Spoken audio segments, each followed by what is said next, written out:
నా తల్లి గర్భంలో నేను పిండమై ఉండగా నీ కన్నులు నన్ను చూచెను. మనల్ని సృజించింది ఆయన. ఈ లోకాన్ని సృజించిన సృష్టికర్త యేసు ప్రభువారికి నీవు మొరపెడితే, నీ కష్టకాలంలో మొరపెడితే, నీ ఇబ్బందికరమైన పరిస్థితుల్లో మొరపెడితే, నీ వేదన పరిస్థితుల్లో నువ్వు మొరపెడితే ఆయన నీకు తోడుగా ఉండి నిన్ను ఆ వేదన నుంచి విడిపించే దేవుడు. దేవుడు నామానికి మహిమ కలుగును గాక.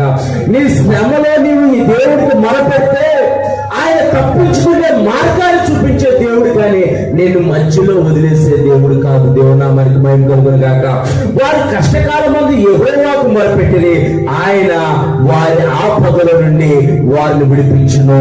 కష్టకాలంలో ఇశ్రాయేలు ప్రజలు 430 సంవత్సరాలు ఐగుప్తు బానిసత్వము అనుభవిస్తూ ఉంటే, వెట్టి చాకిరి, వెట్టి పనులు, ఐగుప్తు రాజైన ఫరో వారి మీద